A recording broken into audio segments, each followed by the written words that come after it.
Tama po namin sa studio, nagbaon po. Akala ko naman walang baong pagkain na Ilonggo. Ay syempre, hindi ubra na ang Ilonggo, walang pagkain. Masarap yung pagkain namin.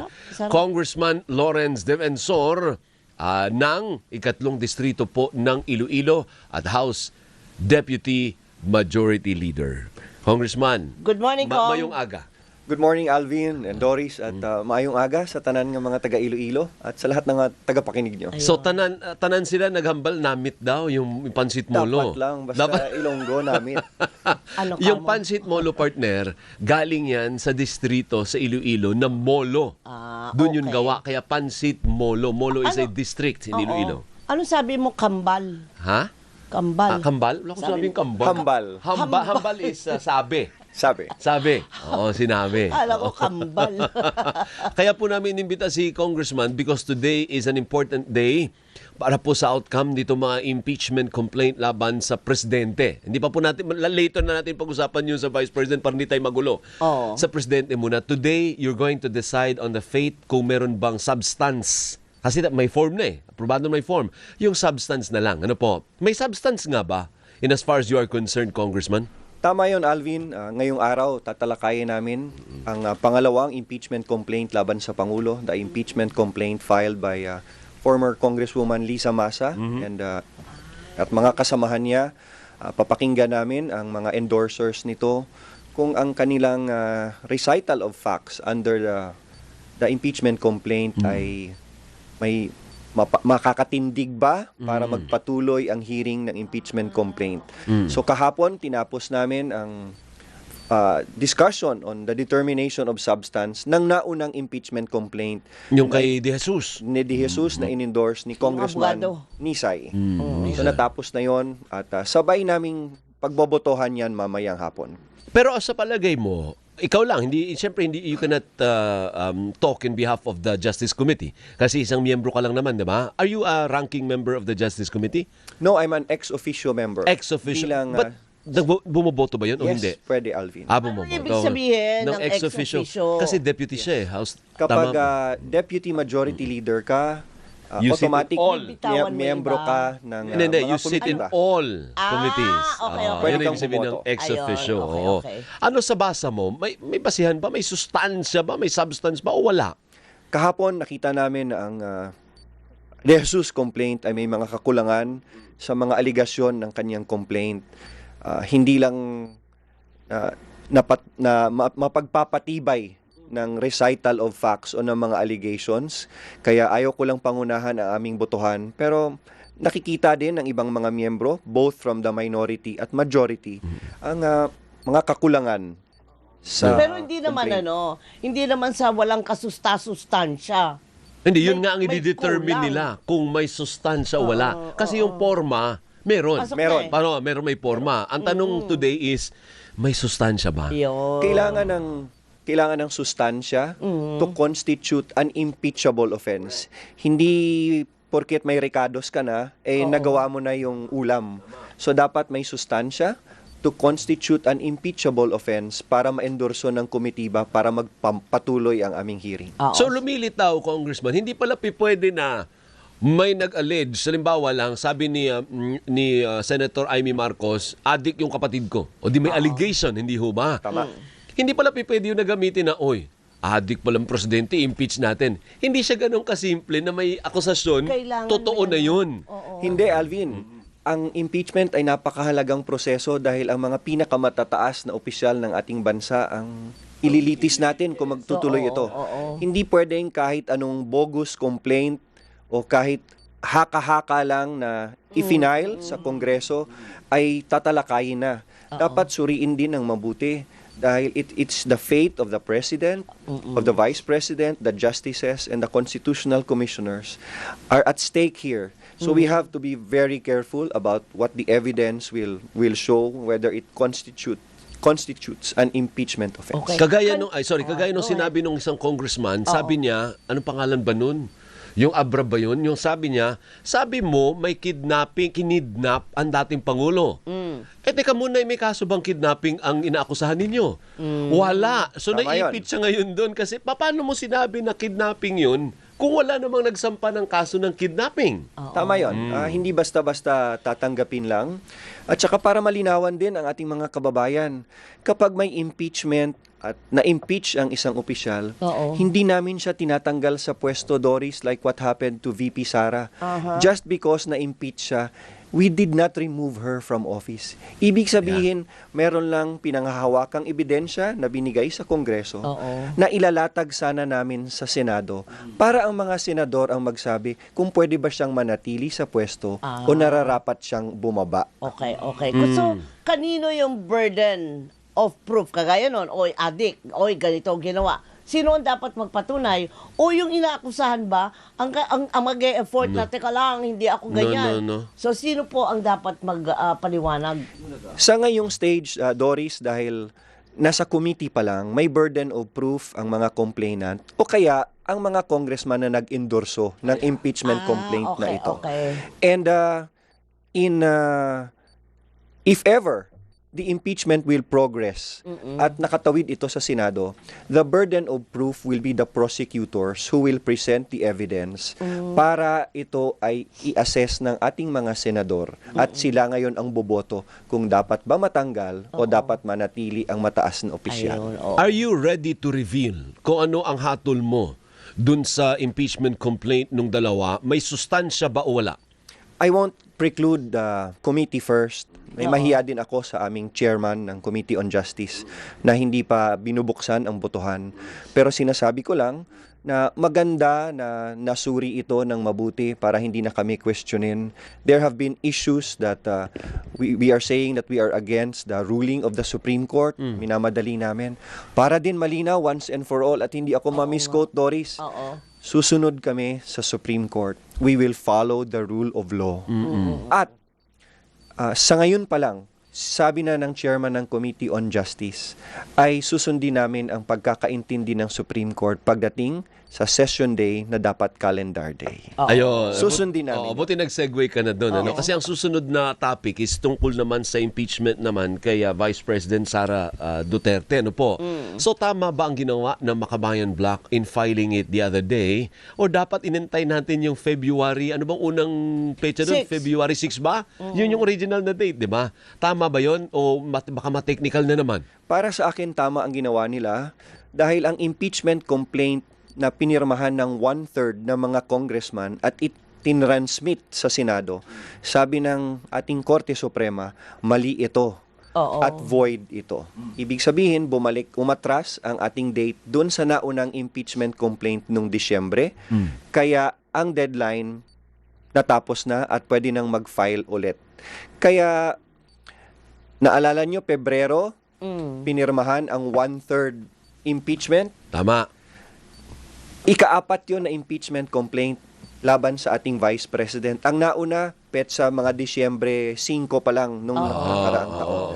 Kaya dahil void yung February 5, 2025, umatras ang pagbilang ng mga araw dun sa naunang impeachment complaint na ang sabi ng Korte Suprema, hindi inaktuhan ng Kongreso. Na-deemed. Deemed filed. Tama yun, So Alvin. anong petsa yun? Pagkakaalam ko, December 5. At ang sinasabi lang namin sa Kongreso o sa Legislative Department, how we interpret and execute our rules should be up to Congress and the Legislative Department. Dahil ang sabi nga natin na ang impeachment ay isang political question o na nararapat na nasa kamay lang ng Kongreso, which has the sole power to initiate an impeachment complaint at nasa Senado para i-trial ang impeachment. Sana hindi na kami pakialaman ng ating Korte Suprema Ayun sinasabi mo, overreach. because it is an overreach. So you also believe, kagaya ka ni Senate President Tito Soto na may overreach ang Korte Suprema, ikaw din? Yes, ako din. Bagamat ginagalang ko ang desisyon ng ating mga justices, I know and I feel that there is an overreach and that there is a violation of the separation of powers. Saan banda doon? Ang desisyon ng Korte Suprema, sabi nila na ang session day is a calendar day. Ayan. At ang sabi nila, kahit 1/3 ang pumirma ng impeachment complaint, nagsuggest silang dapat dumaan pa ito sa Committee on Justice. Alvin, malinaw sa ating konstitusyon na kapag 1/3 ng mga congressman ang pumirma, dapat diretso na yon sa Senado. Bakit? Kasi kung may napakasamang presidente na dapat tanggalin, dapat diretso na yan. And the due process does not end. There is still due process sa Senado. Magta-trial pa doon, may mga pleading pa, may answer pa. Walang tinatanggalan ng due process dahil may paglilitis. Yeah, pero teka muna, so sabi mo may overreach. But the Supreme Court is the Supreme Court. It is the final arbiter of anything related to interpretation of the laws, right? That's right. So what are you going to do about it? Kung may palagay mo may overreach, anong pwedeng solusyon? Susunod kami sa Korte Suprema. Magulo ang ating bansa kung hindi namin igagalang yon at hindi kami susunod sa tinatawag na rule of law. Bagamat pantay-pantay ang ehekutibo, ang legislative at judicial department. Sa ating konstitusyon, the judicial department under its judicial review power ay pwede kaming i-judicial review if the court thinks that there has been grave abuse of discretion on the part of the legislative or executive. Pero sa palagay ko, wala. Okay, so bagamat may overreach, respetuhin pa rin, sundin pa rin kung ano sinabi ng Korte Suprema. Magbabaw pa rin kayo sa Korte Suprema. Dapat sumunod. So go with the flow kasi meron proseso Tama Kasi yun. pag umalma sila, ay lalong magkakakrisis. Ayun na nga. Tama yun. Tama yun. At saka, I am hopeful na balang araw, the court has many times reversed its decisions. Pero unanimous ito, Kong eh. Yes. Pwede pa rin? There have been cases where unanimous decisions or ang sinasabi nga natin minsan ang doktrina na o stare decisis na sinasabi nila ay nare-reverse pa ng Korte Suprema. In due time, baka maripaso nila ulit ito balang araw at aantayin namin yon para matuwid ang ating separation of power. What do you say? Ay, si Panigo. Sa ngayon, yung sinasabi natin, due time, ang mga tao ang tagal na naghihintay. Impeachment na naman, ano ba mangyayari dyan? Ano masasabi mo na kailan magtutuldukan ito? Dapat matuldukan din ito, Doris. Hindi ito maganda para sa ating bayan, hindi maganda para sa ekonomiya. Ngunit habang may nagfa-file ng impeachment complaint at may nakikita ang ating mga kababayan na pwedeng paglabag sa saligang batas ng mga matataas na opisyal, lalo na kung may kasamaan talaga silang ginawa, dapat may impeachment because this is a protection that our country has installed in our constitution. Basta gamitin lang ng tama at maayos lang ang pagsasagawa. This is a pillar of democracy. Nakakapagod nga, totoo yun, pero kailangan namin gawin at mas maaga nating matapos ito, mas mabuti para sa lahat. Yung impeachment kay Vice President Sara Duterte, looking back with the decision of the Supreme Court, pwede pa rin ba sabihin na na-impeach siya o dahil null and void yun, never siyang na-impeach ng House? Ang sabi ng Korte Suprema, void ang aming pinirmahang 1/3 impeachment complaint. So never siyang na-impeach? Technically speaking, although ang paniwala ng mga mambabatas noon, hindi impeached ka na. Pero never siyang Saka na-impeach. maganda yung tinatanong mo, Alvin, kasi maraming nagagalit kapag naririnig nila ang impeachment, lalo na ang mga supporters ni Vice President Sara. Kahit ma-impeach siya, hindi siya tinatanggal sa pwesto. Binibigyan pa siya ng pagkakataong sagutin lang ang mga aligasyon laban sa kanya. Maybe because they don't understand the meaning of the word impeach. Ang impeach, ibig sabihin ay may ebidensya para sampahan ka ng kaso at ilitis ka sa Senado o Correct. sa Senate Hanggang Impeachment dun lang Court. yun. Hanggang doon lang yun, ma'am. Hindi ka tinatanggal sa pwesto. Tama. So are you ready to become one of the prosecutors again in case the impeachment complaint versus the Vice President goes to the Senate? I won't preclude the members of the House. Kung pipiliin nila ako, mahirap tumanggi sa isang constitutional duty. Some members may hesitate, but if you are chosen to do your constitutional duty, dapat gawin mo yon. Pero pwede din naman din talaga kasi abogado ka naman, nagtuturo ka naman, nagpa-practice ka naman. I mean, kung requirements ang pag-usapan, pasok ka Pasok naman siya, kahit papano. Ano po? Sure, Alvin. Oo. Tatanggapin ko yon basta may utos ang nakararami sa Kamara de Representantes. At saka partner, sabi niya, di ba, ang tinuturo niya, Constitutional law. Constitutional Basic law. partner. Yung basic constitutional law. Paano ka pahahanap ng iba? Yeah. Ito na nga ang base ko. Tama. But how do you feel? Papanong, sa palagay mo ba ay mai-impeach the second time around ang Vice Presidente? Sa ngayon, I do not see an impeachment process going through a one-third endorsement process. Bakit? Okay. Hindi ko nakikita. Tanggapin natin. Nagdamdam ang mga miyembro ng Kongreso sa pagbasura ng Korte Suprema. The confidence in the House is different right now. And the impeachment complaints against Vice President Sara right now have already been filed, and it was endorsed by one or two members of the House of Representatives. Siguradong dadaan na yon sa komitiba.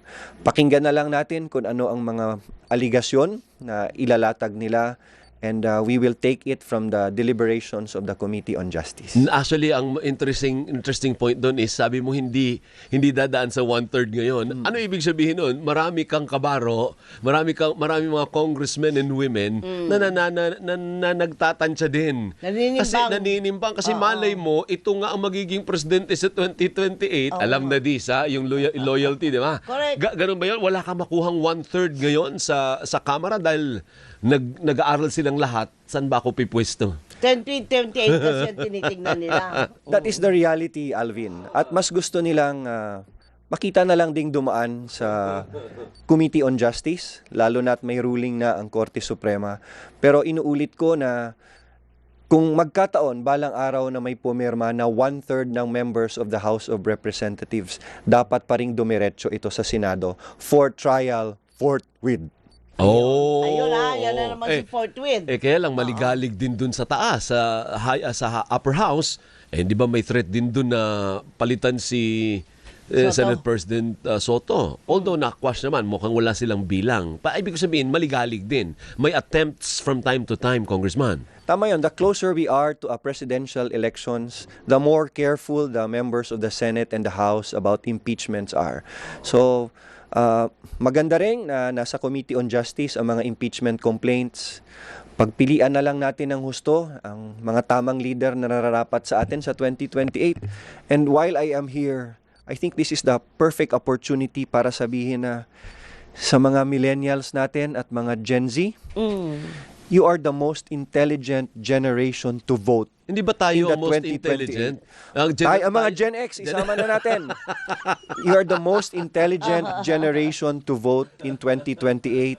Sana pumili tayo ng tama. We should choose integrity over celebrity. Bumoto tayo ng tapat, hindi yung mga sikat.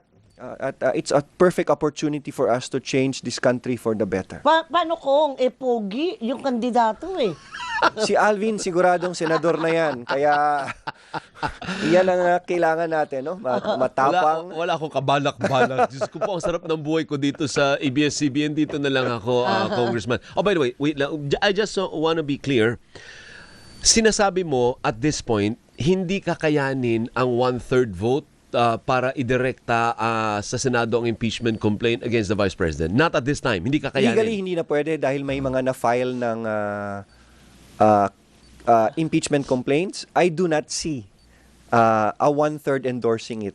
Okay. Tingnan natin, no? We can never say. We can never say. So wala na yung option na yun dahil Meron may pa na-file naman. na. Baka unti-unting may pumipirma, pero sa ngayon na nasa committee, hindi ko nakikitang Wala pa. dadagdag ang endorsers. Sige. Okay. Anyway, partner, makisuyo lang kasi habang nag-interview ko kanina sa DOTR kay Secretary Banoy, may patanong siya. Ano ba yung issue mo sa overbooking, and is there a pending legislation against it?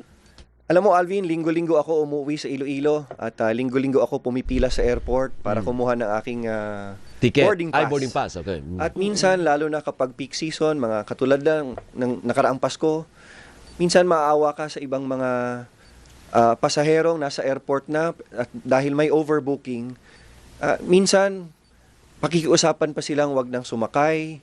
Minsan nababump off ka kung kailangan. Perwiso yon para sa mga Pilipinong nagbabayad ng husto ng kanilang ticket.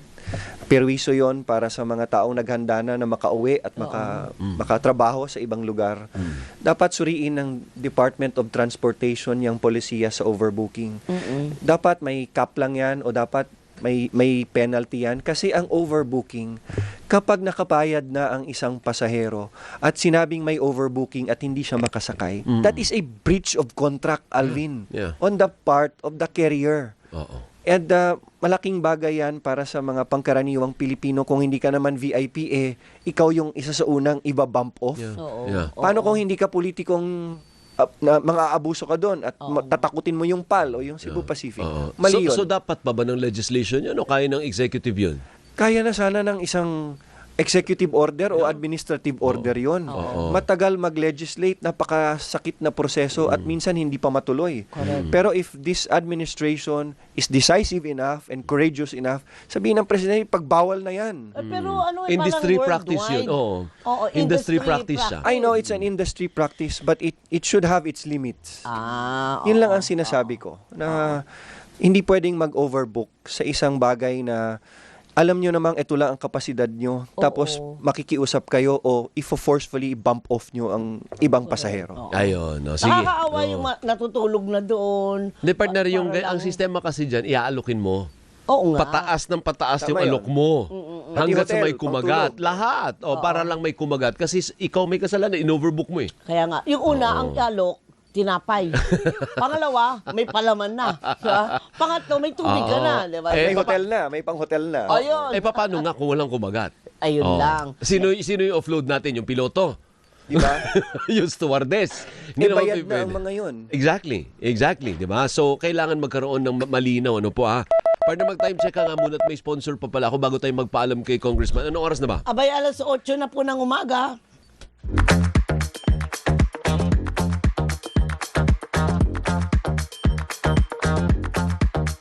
May isa pa tayong dapat hingan ng reaksyon. Sabi ni Congressman Sandro Marcos, Oh. dapat no work, no pay ang mga mambabatas. Ay, oo. Kaya nanggigigil kasi ako sa mga hindi pumapasok na Mas lalo kumukuha na ng ako. sweldo eh. Oo.